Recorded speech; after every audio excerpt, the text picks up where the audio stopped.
Olá pessoal, eu sou o Lucas e estou aqui no terceiro Simpósio Brasileiro de Biologia da Conservação em São Paulo, no Zoológico de São Paulo. E estou aqui agora com a Tereza Cristina. É um prazer conversar com você. Obrigada. E para começar a nossa conversa, fala para o nosso público se você formou, você é bióloga mesmo, onde você formou. Tá bem. Eu sou bióloga, sou formada na USP, na Universidade de São Paulo. Fiz meu doutorado lá também na área de interações ecológicas, principalmente como é que essas interações acontecem no espaço geográfico, assim, né? Me interesso muito por essas questões de como as ocorrências, as distribuições das espécies são afetadas pelo clima, pela geografia do lugar. E depois fiz meu pós-doc, principalmente considerando a questão do efeito da polinização nas culturas agrícolas, né? Então fiz dois levantamentos grandes sobre polinizadores em culturas agrícolas e a dependência das culturas agrícolas pelos polinizadores. E isso tudo está culminando agora num trabalho que eu estou também desenvolvendo em parceria com outras instituições, de ver um potencial déficit de polinizadores, considerando as mudanças climáticas, né, do futuro, nas culturas agrícolas. Então, basicamente, foi essa a minha formação aí ao longo desses últimos anos. Muito legal. E você tem como objeto de estudo as abelhas, né? Principalmente, que é um grupo vasto, né? Tem várias espécies. Tem umas que são muito generalistas, né? Outras são sensíveis, são endêmicas de algumas partes do país. E a questão que você olha agora é a influência do aquecimento global na dinâmica dessas espécies, né? Então a primeira pergunta que eu tenho para te fazer é porque hoje em dia a gente tem o costume, né? Os tomadores de decisão, eles fazem as unidades de conservação pensando no presente, né? E a gente sabe que nesse cenário de mudança climática e tudo, pode ser que a distribuição dessas espécies seja modificada com essas alterações. Então, conta um pouco sobre qual é a sua solução assim, para esse problema relacionado com as criações de unidade de conservação. Então, eu estou justamente fazendo uma avaliação com um aluno meu aqui de São Paulo sobre as unidades de conservação. Nosso enfoque está sendo o bioma amazônico, que é onde eu estou morando agora. Estou morando no Belém do Pará, né? Ah, sim. Apesar de ser daqui de São Paulo e ter me formado aqui, recentemente eu mudei para lá. E a gente está fazendo justamente essa avaliação, o quanto as unidades de conservação protegeriam de fato os polinizadores principais ali da região, né? Certo. Fiz uma avaliação desse tipo também aqui na Mata Atlântica, junto com uma aluna minha também aqui de São Paulo, na época que eu estava dando aula aqui. Então, acredito que assim, isso é uma avaliação primordial. Acho que isso é uma avaliação super importante de ser feito, porque tem um trabalho muito bonito publicado para aves no Cerrado, de uma equipe que engloba um brasileiro e outros pesquisadores de fora, mostrando muito claramente que as regiões onde estão as unidades de conservação estão bastante fora da área de ocorrência potencial futura das espécies de aves dentro do Cerrado.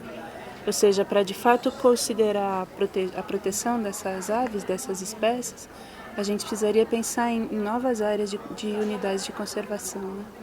Então, isso é um debate que está muito acirrado aí na literatura acadêmica, muita gente está fazendo essas avaliações, né? E eu acho isso imprescindível, porque o clima já mudou muito nos últimos 100 anos, né? Os relatórios aí do IPCC estão mostrando isso muito claramente, e vão continuar mudando muito fortemente nos próximos 100 anos, principalmente se não forem tomadas as devidas providências para evitar isso de piorar cada vez mais. Então a gente tem que colocar isso dentro da equação, né? Sempre que se fala em proteção, a gente tem que pensar para frente aí, né, num tempo futuro, como é que isso vai ter que ser feito, assim, né? Claro, e muitas vezes a população ela não sabe da importância que esses insetos, né, têm na questão dos serviços ecossistêmicos, né, da polinização. E trabalhando com abelhas, que é um dos grupos mais importantes nesse quesito de polinização, né? Como que está o cenário dessa conservação das espécies no Brasil? Existe alguma iniciativa que toma conta desse grupo que é muito importante para a polinização? Esse eu acho que é o ponto focal da história toda. Assim, infelizmente, as pessoas conhecem muito pouco.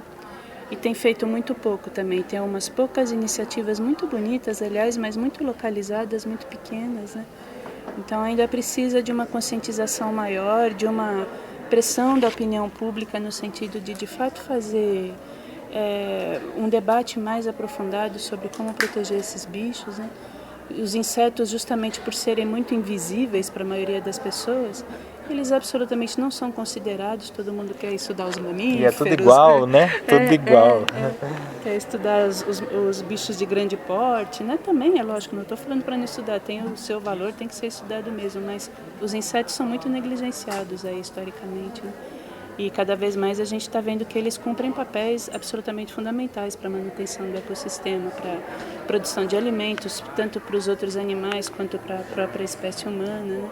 Então, cada vez mais a gente tem que considerar programas efetivos de proteção a essa fauna, que é absolutamente fundamental, né? Então, aqui no Brasil ainda tem um caminho muito longo, fora daqui, principalmente nos climas mais temperados, onde já existem déficits de polinizadores muito importantes, a biodiversidade deles é muito menor. Então, para algumas dessas regiões já caiu a ficha, o pessoal está prestando mais atenção, está discutindo mais isso, mas aqui ainda tem um caminho longo pela frente, tem bastante coisa que ainda falta fazer, assim.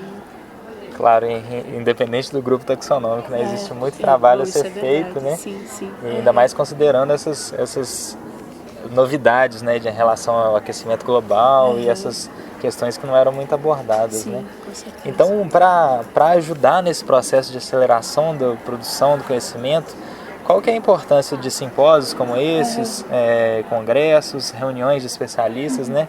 Tanto para discutir o tema científico quanto para a socialização desse conhecimento, né?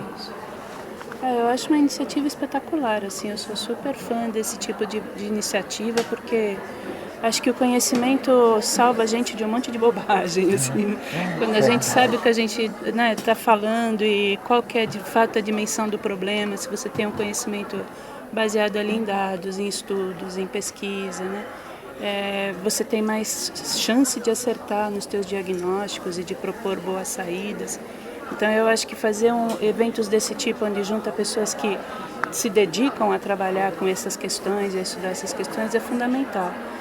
Porém, acho que é tão fundamental quanto é justamente o papel da mídia, no sentido de divulgar as principais conclusões, de fazer isso chegar no público leigo, de trazer o público leigo mais próximo dessas discussões, porque não adianta também cientistas ficarem falando sozinhos, sem muito respaldo da população, dos tomadores de decisão, dos governantes, né?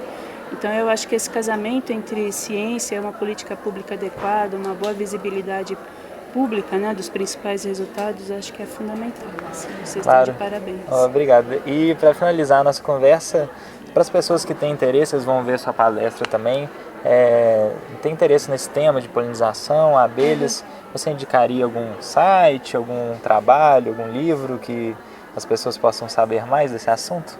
Olha, a gente no ano de 2013 publicou um livro chamado Polinizadores do Brasil, é uma edição lá da USP. Um dos organizadores são dois dos organizadores são professores lá da USP. Eu acho que ele é uma excelente referência assim para quem quer conhecer de uma forma mais geral a importância dos polinizadores. Fala bastante de abelhas, mas fala também alguma coisa sobre polinizadores vertebrados, aves e morcegos especialmente. Então, acho que é uma das referências muito boas que tem hoje em dia é esse livro. Eu tenho esse livro lá, ele é realmente muito legal. Então, muito parabéns pelo Muito projeto, obrigada. Sorte aí nesse caminho. Obrigada, Lu. A gente tem muita coisa para produzir ainda de conhecimento, Com certeza. né? Obrigada. Então tá, até mais, gente.